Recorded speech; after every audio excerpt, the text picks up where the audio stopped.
It's Project Runway Episode 3 Blacklight or Daylight. In general... Or it's boring as heck and it was hard to watch. That's John's opinion. So I like unconventional materials where you're supposed to make normal, interesting clothing. I don't necessarily like the reverse, which is like semi-normal material meant to do something kind of gimmicky. I'm not as much into that. I do like the couture challenges or avant-garde, but this is sort of something like, I'm like, hey. Yeah, let's spray paint some UV paint on stuff and call it fashion. Yeah, I kind of felt like, with a couple of exceptions, mostly the ones in the middle. The ones in the middle were like legitimate clothing. Oh, except for, what's his name? I don't know. The guy that should have been home like 2... Oh, Brick? Prick, yeah. So there were a couple in the middle, like it looked like maybe it was neoprene and it was a real structured and had this, and I can't remember the guy's name, kind of asymmetric collar. I thought that was a really interesting, but it didn't really transform. So a bunch of the stuff that I thought that was the most interesting fashion-wise ended up in the middle, and what ended up in the top and bottom ended up either being kind of bad fashion, didn't transform, or okay fashion that didn't transform. And then over here was like, I guess it's okay fashion that transformed. I don't know. I was with John and I had a really hard time finding something interesting. So they're going to do two runways. They come out of normal light, they flip on the black light, they turn on the normal light, blah, blah. We see, and I apologize for not being able to pronounce his name, Majin, cry with his daughter, and so we were like, oh, well, he's going home. Tricky editing. He's going home. He was clearly in the bottom. And then Rick shows up, and we're like, who is Rick? Because we didn't recognize him. Is that bone in your head? That was the one who had the holographic stuff and the open butt. Anyway, and I have a note that says, seriously, Brick? And that's all it says. So I don't know what that was about. Anyway, so we end up with our bottom, which was Kimber, who's been struggling. Rick, who had the I call it like the holographic, and had that like, woo, 80s print.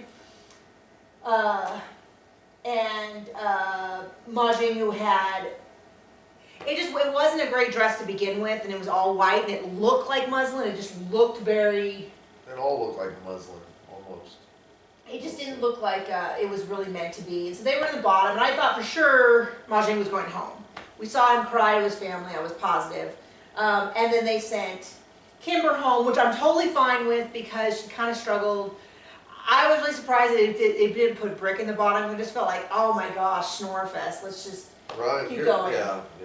And then the tops, I think what I had a problem with is figuring out what the judges were looking for, because... They like painted crap on crap. But it was like, she had a swimsuit with a clear coat. So I would say, where is she going? Like, that would be my critique as a judge, is like, it was a cool transformation and the clear coat with the design floating was cool, but where would you wear that? Like, you couldn't, I've never been to a rave, maybe that's like totally on point for raves, I don't know, I'm sorry, Betty. But I had a hard time really, and then Clarence had the emoji dress, which I just felt was really like, oh, so edgy, emojis. Oh, and then Aaron had the baby doll. To me, that's the same as gluing crap on it. Essentially, yeah. I mean, it's not gluing crap on it, but it's the same kind of like, here's a general design and let's just put stuff on top of it. And then Aaron had the baby doll, which people just oohed and awed over. In terms of what was at the top, I was totally fine with it winning, but I didn't see a big transformation in terms of like, to me, it was really clear that she was wearing, sure, it was a baby doll, but it was like over a bikini kind of design. And